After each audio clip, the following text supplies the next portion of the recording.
Така, се враќаме во студиото, ќе говориме за едно клучно прашање што верувам дека ги мачи голем број на нашите граѓани, а тоа е дали градоначалниците може да бидат недопирливи. Ново законско решение за локална самоуправа, кои се ќе бидат измените во новиот закон за локална самоуправа, дознаваме од првиот човек во локална самоуправа, а тоа е министерот Златко Перински. Добар ден и добре дојдовте. Добар ден и благодарам на можноста.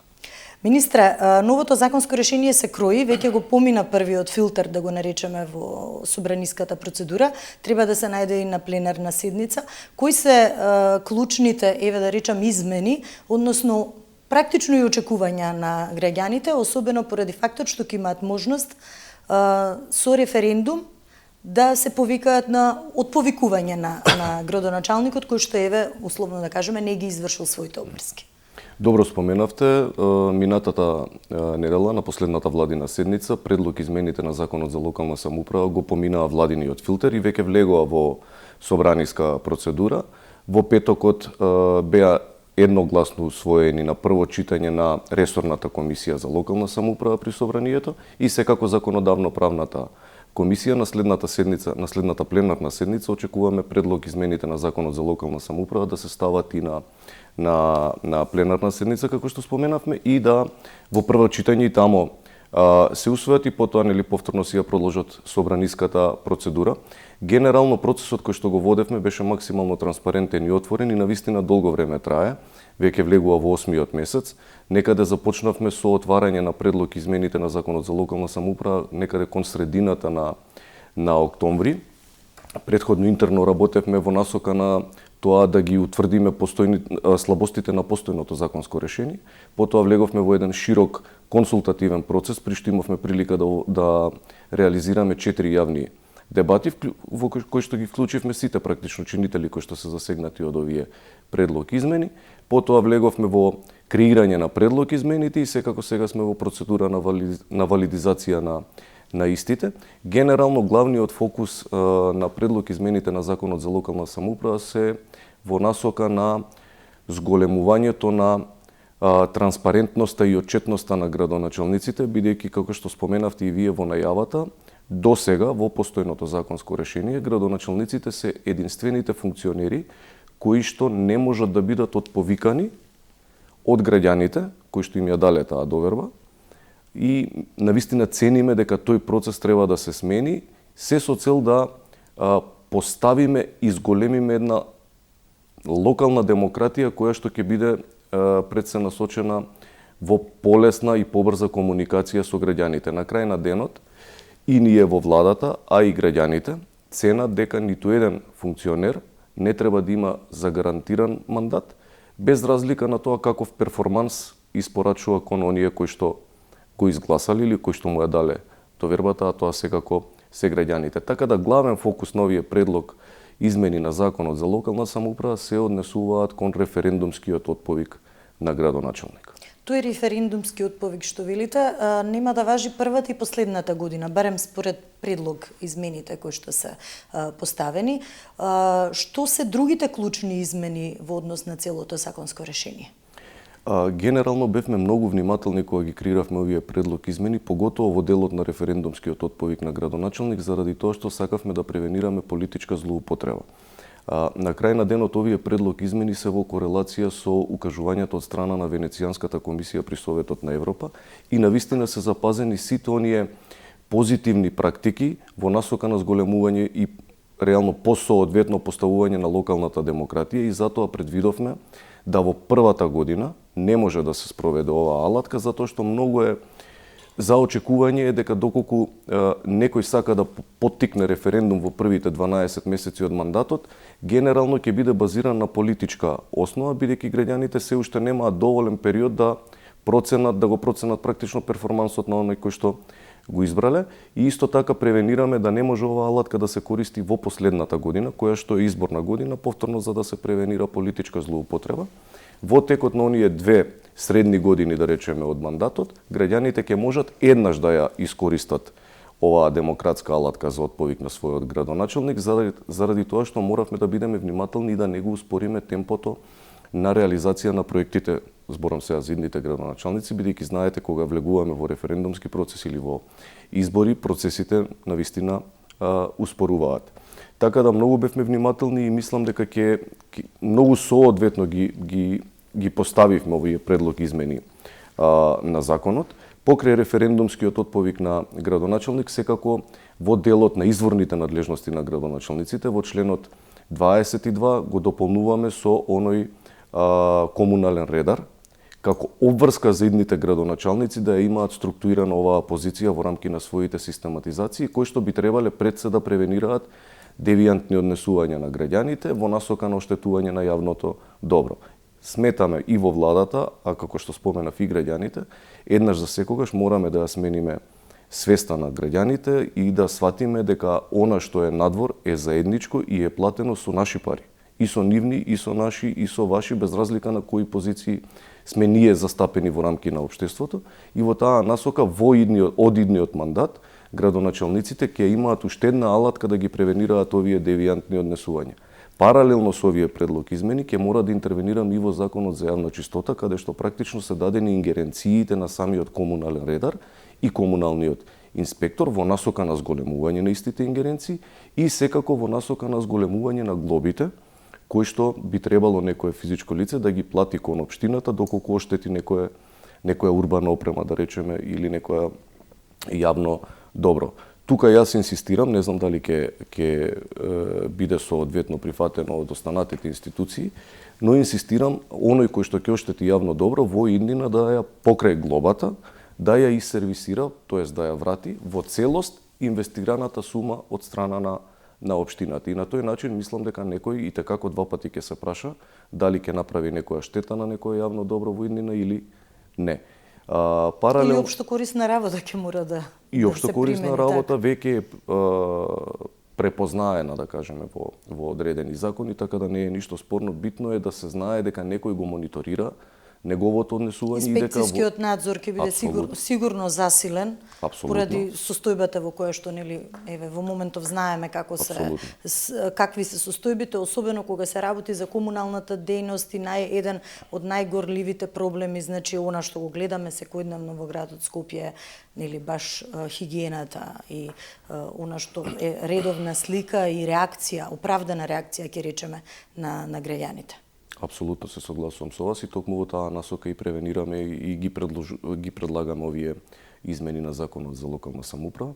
Добро е да се спомене дека во овие предлог измени исто така се придонесува за поголема вклученост во носењето и креирањето на одлуки на локално ниво од страна на граѓаните.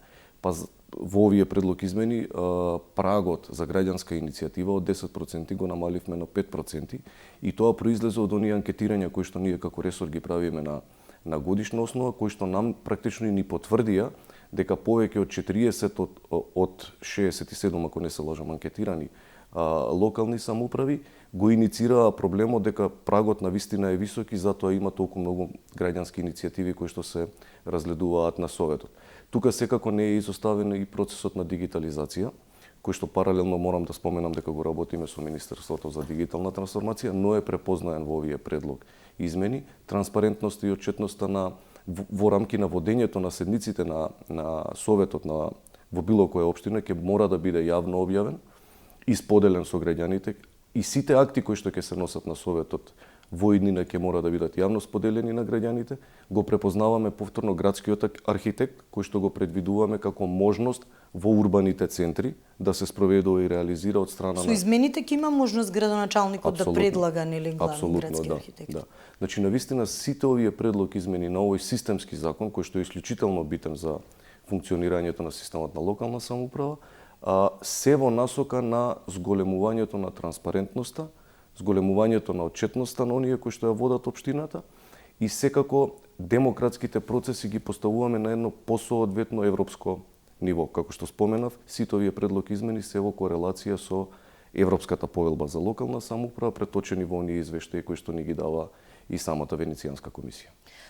Кога сме кај референдумското прашање и можноста преку референдум да може да се отповика градоначалник, само да споменеме, тоа би било возможно доколку побараат најмалку 20% од граѓаните кои што се со право на глас во самата општина.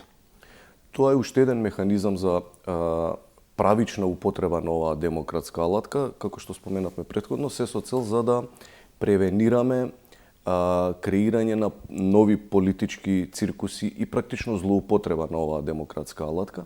Навистина се водевме од принципот, согласно укажувањата, како што споменавме, на на Советот на Европа при Венецијанската комисија, но и ги земавме во предвид сите позитивни европски практики. Да речеме, прагот за иницирање на референдум најчесто се движи помеѓу 10% и 30% за да дојдете до референдум. Ние сметаме дека многу соодветно го поставуваме за нашите услови и е на ниво на 20% од запишаните гласачи во единствениот избирачки список. Референдумот потоа би се распишал и би бил успешен доколку мнозинство од излезените гласачи ја практично потврди потребата за отповикување на градоначалникот, но тоа мнозинство не смее да биде помало од 1/3 од запишаните гласачи во единствениот избирачки список. Исто и тука имаше голем, да кажеме, широк диапазон на проценти. Да речеме, во Швајцарија нема таков долем праг, но да речеме во некои покрајини на Германија, овој праг тука се движи помеѓу 20 и 30. Во Словачка оди над 50% од запишаните избирачи, така да мислам дека многу соодветно и за согласно нашите услови, ова решение во бројки кое што го дадовме сега во моментот е најсоодветно за нашите прилики и е најблиску до хрватскиот модел. Так, се намалува, споменавте претходно дека се намалува прагот од 10 на 5% за поведување нели на овие граѓански иницијативи, но има и намалување за рокот за одржување на расправа. Да. Тоа беше 90 дена, сега е на 60. Да. Се со цел да овозможиме поголема транспарентност и поголема активна вклученост на градоначалниците. Видете, може би во Скопје и не е толку изразено, бидејќи најголем дел од институциите на централно ниво се базирани во Скопје, но не би сакал грубо да звучам, но го увидовме како аномалија во периодот при посетите на помалите општини надвор од Скопје. Навистина имаме најизразено кметско однесување, би го нарекол така, може би е во помалите и рурални средини, каде што градоначалникот е практично единствениот функционер кој што можат граѓаните од тоа населено место да стапат во контакт со него. Ова не го кажувам од аспект на критика дека градоначалниците во моментот не се достапни или транспарентни, но на овој начин секако ќе им овозможиме поголема достапност, поголема визибилност, ќе отвориме вратата на општината во насока на полесно и поедноставно слушање на гласот на граѓаните, заради тоа што цврсто сме убедени дека не може да има успешен градоначалник без среќни граѓани. И на крај на денот креирањето на политиките на локално ниво секогаш треба да биде на база на двонасочна улица версус потребите на граѓаните и версус можностите на општината. Имаше ли поширока јавна дебата? Знам теренските активности, споменавте дека нели и експерти се вклучени, универзитетски професори и така натаму, но една од забелешките на еве конкретно во последната 24 анализа на телевизија 24 градоначалникот на Струмица Костадин Костадинов даде забелешка за поголема еве јавна расправа, поширока јавна расправа кога се носи вака големо законско решение. Опозицијата не учествуваше на првата комисиска расправа. Зеде учество во собрание сега да. Сите беа присутни, не беа присутни само пратениците на СДСМ и Левица. И тоа говори само за нив. Тоа практично не само што не се посветени на материјата, туку тоа е дел од нивните дневни работни обврски. Значи, тамо присуството на комисиска расправа не е волонтерски чин, тоа е дел од вашата работна агенда за тој ден. Вие сте задолжени да бидете присутни на таа расправа, еве да ја наречем. Затоа што тоа не работата на пратеникот не е само присуство на пленарни седници. Но тоа говори за нивниот демократски капацитет, за нивната посветеност, еве да кажеме, кон процесите кои што се одвиваат во собранието. Она што јас сум исклучително горд на овој процес е што во изминатиот период имавме можност да направиме 4 јавни дебати со сите градоначалници, сите председатели на совет, невладиниот сектор секако, експертската јавност и на сите тие јавни дебати, јавни трибини, многу отворено и транспарентно разговаравме што ние како ресор можеме да направиме или да адаптираме, не само од Законот за локална самоуправа, иако тој беше фокус, морам да признам, туку и во делот на останатите закони кои што ние како ресор ги третираме. Морам да признам дека едногласно од сите градоначалници беа поздравени овие предлог измени заради тоа што ова не се сваќа пред се како казна кон градоначалниците, туку како отворање на процесот во насока на забетонирување на локалната демократија. И навистина малце ми е чудно и можам да кажам и непријатно, кога некој кој што имал можност и прилика да биде присутен на овие јавни дебати, транспарентно беа проследени и во рамки на медиумите, не ја искористил таа можност. Дополнително, предлог измените на Законот за локална самоуправа од 12 март беа закачени на ЕНЕР и покрај овие сите јавни дебати кои што ги работевме, секој оној кој што сметаше дека има потреба да даде некаква предлог за белешка, измена и така натака, можеше да го искористи тоа право. Јас ќе ве потсетам за истиот градоначалник дека фрлаше со дрва и камења против владата за првиот јавен повик, а се уште не собра доблест да ја признае грешката бидејќи аплицираше со погрешен проект кој што беше веќе започнат. И тоа граѓаните на општина Струмица ги чинеше средства кои што при првиот јавен повик не ги добија од страна на владата. Така да некогаш треба да се погледнеме во огледало и да кажеме ако сме сгрешиле да се извиниме. Но ако само креираме некаква конфликтна зона во насока да дојде до израз политичката припадност, тогаш реформи не можеме да очекуваме. Користевте некои други искуства, споредбени анализи, можеби позитивни практики кои што можат да се применат и кај нас? Апсолутно. Ќе ми дозволите јавно да се заблагодарам на поддршката на UNDP со кој што заедно го работев на овој процес и чија што поддршка нам ни овозможи да вклучиме практично 4 професори кои што работеа на оваа материја, на кои што сум исклучително благодарен. Тоа се професорот Спасеновски, професорот Поповски, професорот Ѓорѓиев и професорот Мемети, луѓе кои што цел живот работат со оваа материја. Дополнително имавме можност, благодарение на поддршката на UNDP, да имаме еден интернационален експерт кој што ги направи сите оние компаративни анализи помеѓу најдобрите европски практики и она што е апликативно кај нас. Бидејќи ние не можеме да кажеме дека нешто е апликативно кај нас, а генерално во многу се разликуваме и во политичката поставеност, ајде да речеме, на системот за локална самоуправа, а и во габаритот на државата. Затоа се трудевме да се држиме кон оние позитивни европски практики кои што практично се апликативни кај нас. Така да навистина сите овие предлог измени се во корелација со укажувањето од Венецијанската комисија, а се во согласност со Европската повелба за локална самоуправа, која што е практично оној костурот на овие закони. Кога може да го очекуваме законот да биде донесен и применлив? Па ние очекуваме дека до крајот на мај веќе би влегле во второ читање во рамки на собраниската процедура и некаде до средина на јуни очекувам дека законското решение ќе биде валидизирано од страна на парламентот и веќе за следните локални избори ќе биде актуелно. Сега, дали практично ова се коси со препораките на ОПСЕ дека не треба да се носат нови законски решенија помалку од 6 месеци пред изборите, не очекува нели изборен циклус веќе на есен? Па видете, јас не очекувам дека овие предлог законски измени на Законот за локална самоуправа ќе направат некаква дисторзија во системот. Напротив, не очекувам да ниту било која релевантна институција ќе каже нешто негативно кое што е насочено кон зголемување на демократските процеси, без разлика што се на локално ниво. Јас сум убеден дека овие предлог измени на Законот за локална самоуправа ќе бидат поздравени од сите, заради тоа што веќе и се поздравени од сите, и од меѓународниот фактор со кој што ја на неделна основа комуницирам, а е присутен во држава, се надам дека ова ќе го поздрават и ОПСЕ. Така, не очекуваат избори, локални избори на есен, реков.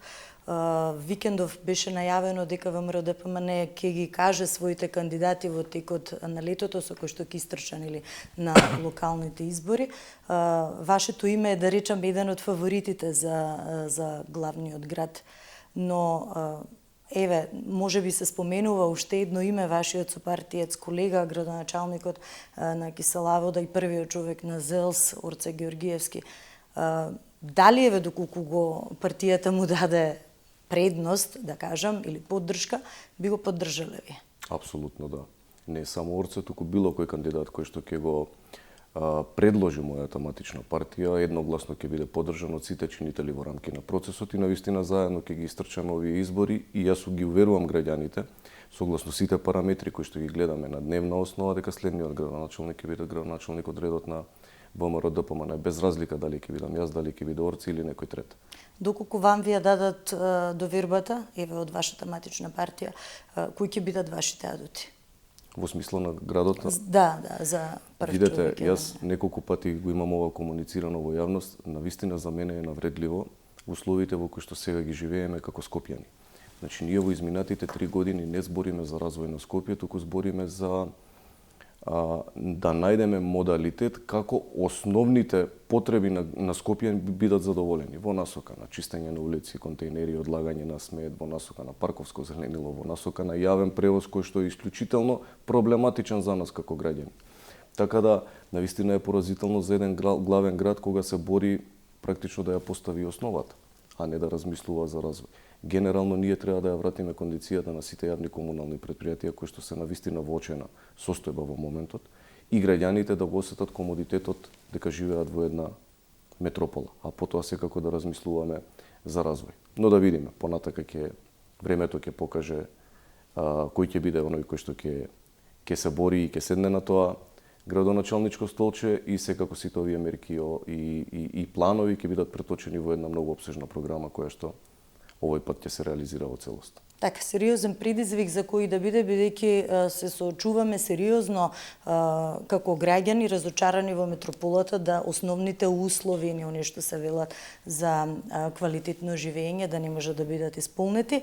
Ќе го искористам вашето гостување за уште едно прашање. Знам дека можеби тоа или можеби ваше видување, катастрофалниот пожар во Кочани апсолутно беше една колективна тага и еден, да речам, немил настан кој што отвори многу системски слабости и сега и дополнителните и сите и вонредните и редовните контроли укажаа на голем број на слабости, особено во делувањето нели во угостителската дејност и за угостителските објекти. Премиерот Христијан Мицкоски најави дека ќе им даде одреден простор нели на прилагодување на угостителите. Дополнително се најавува и некој унифициран прирачник за тоа каде треба тие аномалии и слабости да се лоцираат. Еден ваш став околу ова, како сето тоа треба нели да се изменаџира, да речам, најдобро во овој момент, за да не ни се случуваат повеќе вакви работи и да мора да биде малку законодавецот поригорозен, бидејќи ова се навистина големи трагедии кои што долго време ќе носат печат за сите граѓани. Токму така, навистина знаевме дека ќе при транзицијата на власт, сега говорам, знаевме дека ќе начекаме една лоша состојба во рамки на институциите, но не очекувавме дека секаде каде што ќе допреме ќе биде труло и навистина дерогирано до степен на непрепознатливост.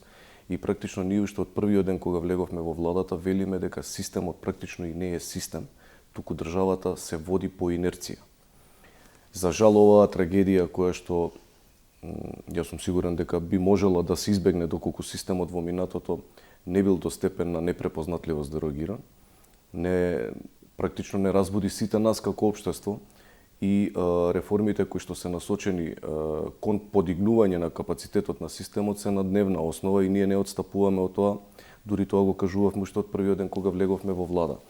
Од една страна јас сум во постојана комуникација и со угостителите и луѓето навистина се свесни и сами иницираат процеси за оваа работа да се постави на едно соодветно ниво кое што и нив ке треба да им гарантира одредена заштита од системот доколку си ги постапуваат сите оние законски прописи и норми кои што државата би им ги пропишала. Верувајте ми, сега и они работат во некоја сива зона, и они зависат од субјективното одлучување на инспекторот кој што ќе дојде кај нив на контрола, и они се подложни на уцени од страна на некој, не сакам грубо да звучам, но навистина таа слика сакам да ја сменам и ми се повраќа кога ќе слушнам дека имате инспектори кои што се побитни во рамки на функционирањето на локалната самоуправа од самиот градоначалник, па никој не смее ништо да му каже. Тоа е токму заради овие сиви зони во рамки на системот. Од она што јас сум запознаен, иако не е во мој ресор, знам дека во моментот се отпочнува со некакво креирање на нов закон за угостителство, а паралелно со тоа се работи на некој правилник, се извинувам, не на некој, туку на правилник, кој што би требало да ги даде контурите во овој период на транзиција за и угостителите да бидат задоволни, да можат да си го растат и развиваат својот бизнис, но да е во форма која што е задоволителна за системот да гарантира безбедност за сите корисници на нивната услуга, и мислам дека за многу кратко тој правилник ќе го види и светлото на денот. Бидејќи практично и нема општина која што не е со некој сличен проблем, нели, генерално, загрижена. тие проблеми се пресликуваат на ниво на цела територија на Република Македонија. Не се однесува само во Скопје или во Охрид, значи сите локални самоуправи ги имаат овие аномалии. Така. Ви благодарам многу за издвоеното време и верувам дека ќе имаме уште многу можности и за ова законско решение, но и за останатите да поразговараме. Ви благодарам и на вас. Почитувани, правиме кратка пауза и се враќаме повторно во студиото. Бидете со нас.